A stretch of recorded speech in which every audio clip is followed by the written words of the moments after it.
But let me start the second quarter. I'll read some more of your comments as I put the second quarter topic up here. And the second quarter, we re-signed Darren Sproles. How do you guys feel about that? Darren Sproles is coming back next year, really up in the air. I guess they wanted to see what the draft held for them, if they got a running back or not or whatever. And they did not draft a running back. We'll get to the undrafted free agent signings in a little bit. How do you guys feel about Darren Sproles coming back? I think that Darren Sproles instantly helps our special teams. Not that we need him in the rotation in the backfield as much anymore. I think we're good with Ajayi and Clement.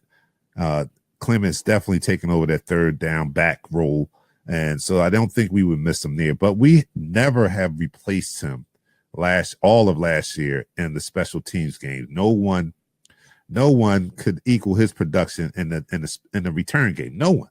Now we do have a guy coming in. Let me just go to this. Avonte Maddox, they said, is a returner. So we could possibly see him in the return game. Let me go to some comments. Look at this. Sidney Jones was a first-round pick. Jay Ajayi we got with a fourth-round pick. So we had an awesome draft. Yeah, I agree with that. Ray Sowers, you love that Darren Sproles is coming back. Yeah, I'm happy for him too. He, in a short time, he's only been an Eagle for a short time, but doesn't he have that like lifetime Eagle effect? Like he feels like he's been an Eagle for way longer. I tell you, two free agent signings that I really, really have embodied Eagles football to me is Malcolm Jenkins, number one, and Darren Sproles. And these guys they're not career long Eagles, but they have come in and made themselves feel like career long Eagles. And I love Darren Sproles. In the short time that he's been here, he's just endeared himself to the team. And I love that. And him along with Malcolm Jenkins, like I'm saying, they just feel like lifelong Eagles. And I'm happy to have him. I'm happy to have him back. And I think that instantly our special teams games goes up instantly, just knowing that he's in that fold again. Let me go to some comments. B. Dizzle Williams, that's what's up. Yeah. 10-4, hell yeah, love Sproles. Sproles, you think we 10-4? Silk, you think we're going 10-4? Or Slick. Him and Clement both in the backfield defense would freeze up. You're right. Maddox runs a sub 40. Hell yeah, you're spot on, Dante. All right, Ray Sowers. Yeah, I got that. So we got Darren Sproles back in the mix again. Let me see what else I had something else here. Oh. So yeah, Darren Sproles is back in the fold. I'm glad for him. Him and Jason Peters back in the fold. And, you know, I think we have a good chance to go back and have another long run into the playoffs again. And the best thing, the best scenario, of course, is winning the Super Bowl. But, you know, we have a Super Bowl, and I'm greedy. You know, I got the Super Bowl, but I want another one. Now I don't want not too much for myself anymore. Now I would like to get one for a Darren Sproles. Darren Sproles, like I said, a good, likable guy. Jason Peters, I think they deserve a Super Bowl. And Carson Wentz, you know, they all got rings. Don't get me wrong. They got rings last year, but I know it's a little different because they weren't participating. So I would love for them to earn one playing and not watching. You know what I mean? So I am greedy. Yes, I want Super Bowls. I want multiple Super Bowls. But now I kind of want it for those guys. I kind of want it for Jason Peters and Darren Sproles and Carson Wentz back in the saddle, so to speak.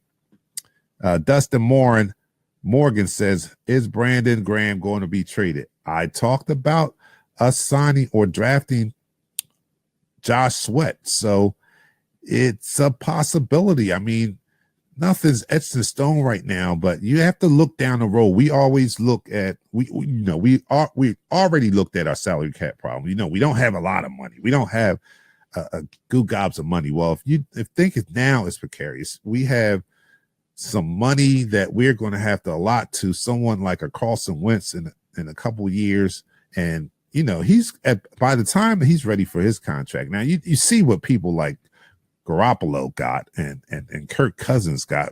By the time he's ready, he probably may be making upwards of $30 million a year. I mean, that's realistic.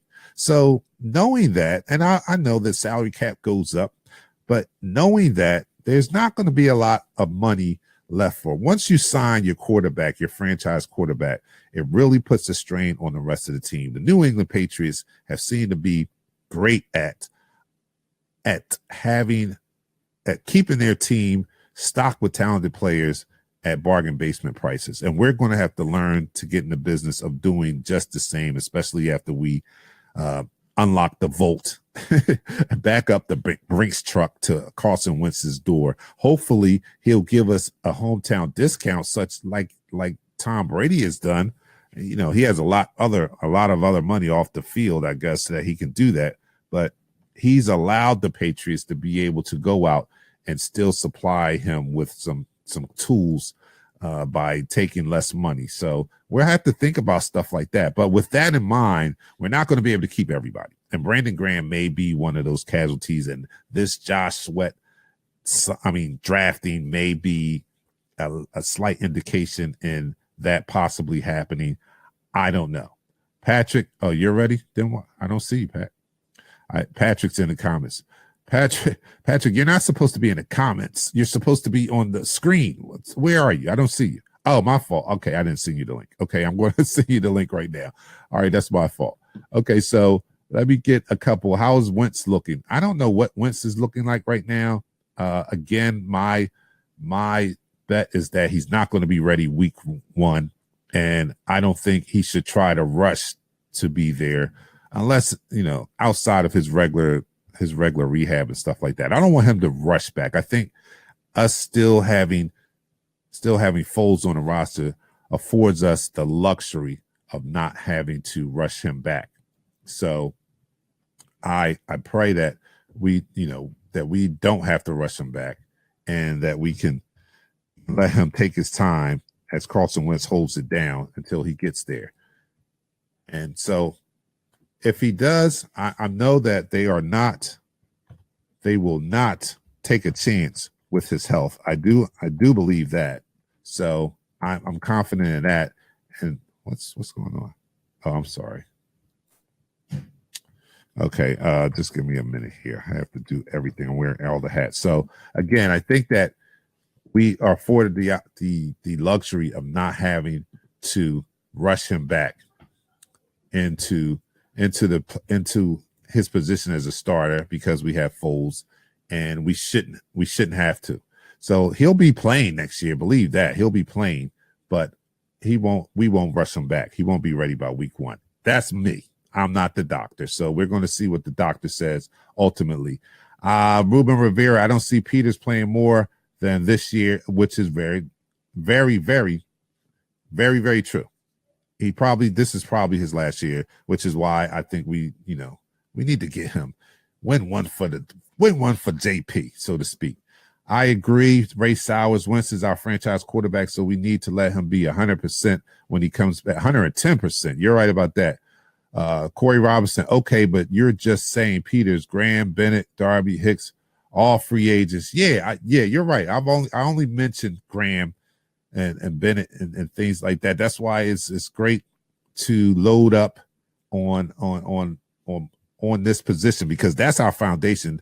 When Howie got back into the personnel seat, he let it be known that he was going to build this thing inside out, and his lines are the foundation. So that's why it's no surprise that we draft a defensive end or we draft a tackle or anything, because those are the positions that we want to be plentiful in, because those are the foundations of this team, and a winning team at that. So you're right about that. We have a lot of people coming up that's going to want money, and so far they've been doing a great job. I say they need to promote Joe Douglas to make sure he does not leave the building, because I like this guy. I like his draft strategy. Him and Howie together, I don't know what goes on behind closed doors, but thus far in their time together, they've done great things. I got to send Pat this linked. So just give me a second here. And boom, there you are, Pat. Okay, that's the end of the second quarter. That's the end of the second quarter. So our third quarter, we're going to go into, let me see. Let me go to a couple. I'm going to give Pat a chance. Oh, there's Pat right there. Oh, Pat, you just signed in as me. I'm still signed in on your computer. I can see. All right. Here you go. Bring it Pat on now. So you're still signed. I'm like, why is Dante Johnson looking like he looks just like me? Pat, look. All right. So, Pat, welcome to the program. Oh, I don't have you up here. Let me just stop hogging the screen. And there you are. Okay, right. Pat's here. So I'm doing a couple comments now. Peter frees up 16 million. Wow, that's a lot of money. So yeah, we did. That's good. We need to do that. Great assessment. One shouldn't be rushed back. I don't see Peter playing no more. It's immediately Howard's week. Okay, all right. So Pat, what do you think? We covered the draft and all that. Yeah, so I was listening. I'm going to ask you for your grade of the draft. What do you think? I'll give us a solid B. Can you hear me? Yeah, we hear you really good. All right, yeah. That sounds really good. Really good. Listen, man, I gotta get my emotions back. I just came back from seeing Avengers Infinity War. So man, don't get me started, man. That joint was fire. I've already seen it two times. It's fire. That is fire. All right, go ahead. Did you stay for the credits? Yes. I stayed for the credits. Oh my goodness, I gotta stay for the credits. This one was worth it. Unlike the post credit scene in Black Panther, which was like, I didn't need to stay around to see that. But this one was well worth it. I don't want to give it away. I can't give it away because I got a theory of what really happened. But anyway.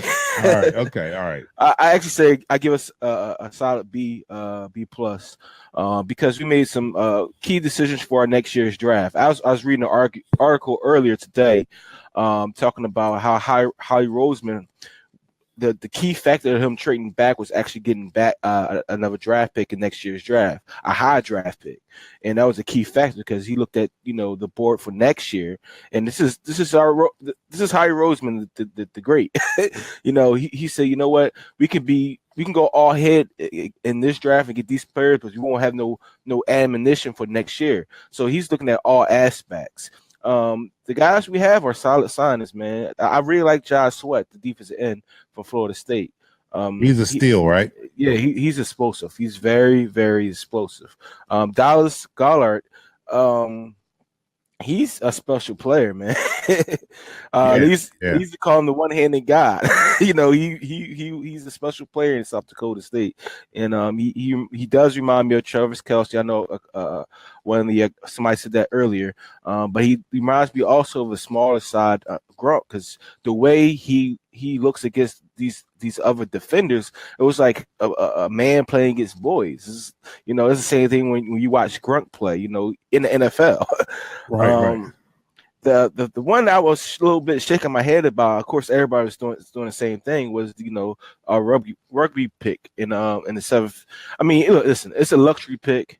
You take chances on people in the seventh round. Sometimes it pans out, sometimes it don't. And if you got something there, I mean, you got something there. If not, he's gonna go back and play rugby. I like the idea. Taking chances, being so we're pretty much already. If you look at our roster from top to bottom, we're solid. We're pretty solid. We just added many holes, right? Not many holes. We added some good 5 pieces from the draft, and he actually added a really good running back and a really good safety and free agency, the undrafted free agents. We added the Jeremy Reeves from South Alabama. He's a hard-hitting safety, I believe. No, yeah. All right, hold on. Just before you get in there, let me put. I'm sorry. This is because you're getting into the third quarter.